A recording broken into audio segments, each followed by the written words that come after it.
Assalamualaikum warahmatullahi wabarakatuh. Jumpa lagi dengan saya Andi Silviana.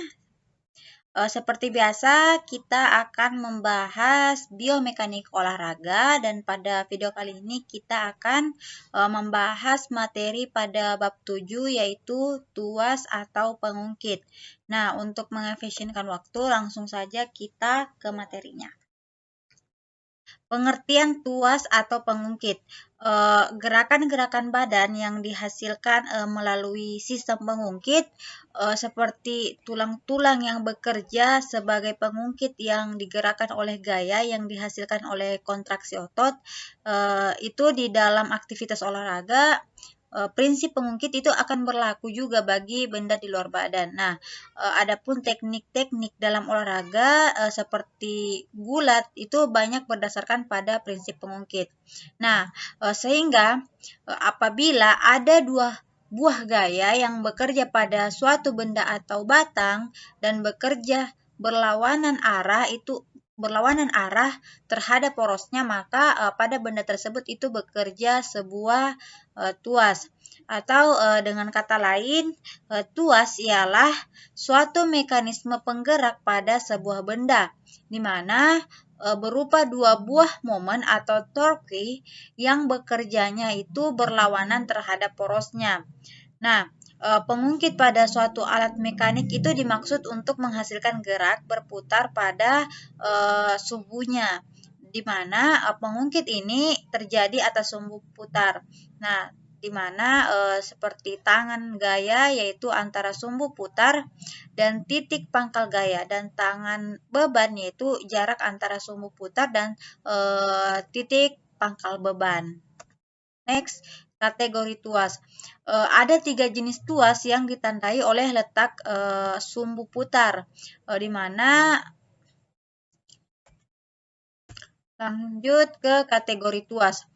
Ada 3 jenis tuas yang ditandai oleh letaknya sumbu putar, beban, dan juga gaya, di mana ketiga jenis tuas tersebut adalah sebagai berikut.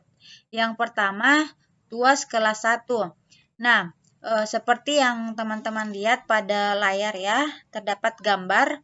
Nah, pada tuas kelas 1 ini, sumbu putar itu terletak antara gaya dan beban, sehingga pada tuas kelas 1 ini besarnya gaya untuk melawan beban itu dapat terjadi ke segala kemungkinan dan juga tergantung dari besarnya LB dan juga LG. Lanjut, tuas kelas 2.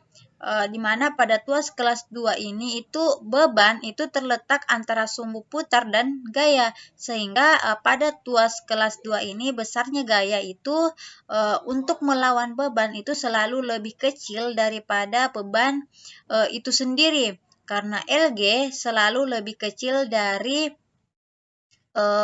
maksud saya karena LB selalu lebih kecil dari LG, jadi pada tuas kelas 2 ini itu selalu efisien. Nah, selanjutnya tuas kelas 3. Pada tuas kelas 3 ini itu gayanya terletak antara sumbu putar dan juga beban, sehingga pada tuas kelas ini itu besarnya gaya untuk melawan beban itu selalu lebih besar dari beban efisiennya, tetapi ruang gerak nya itu besar dan juga kecepatan geraknya juga itu pastinya besar.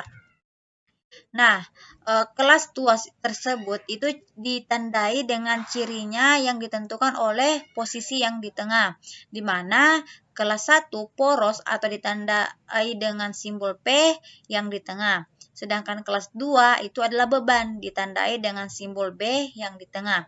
Nah, sedangkan kelas 3 itu adalah kekuatan yang disimbolkan dengan huruf K yang di tengah.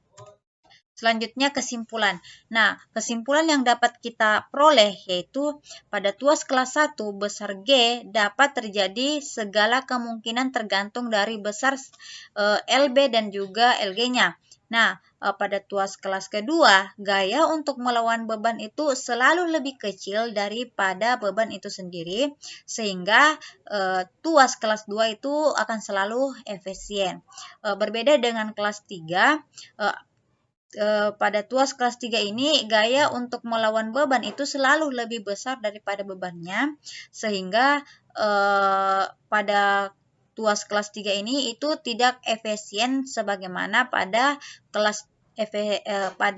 tuas kelas 2. Namun pada tuas kelas 3 meskipun tidak efisien, tetapi ruang geraknya itu lebih besar dan kecepatan geraknya juga lebih besar. Selanjutnya, beban atau tahanan, di mana beban atau weight yang terdapat pada mekanisme tuas itu merupakan gaya yang selalu arahnya ke bawah. Sebenarnya kekuatan yang kita kerahkan itu tidak selalu melawan beban, tetapi bisa juga berupa tahanan atau resistance yang arahnya itu bisa ke segala arah. Kecuali ketiga tuas tersebut itu sifat-sifatnya tergantung pada besar lengannya. Yang dimaksud dengan lengan ialah itu jarak dari beban atau gaya terhadap porosnya. Nah, lengan beban LB itu adalah jarak dari beban ke poros, sedangkan lengan gaya adalah jarak dari gaya ke poros.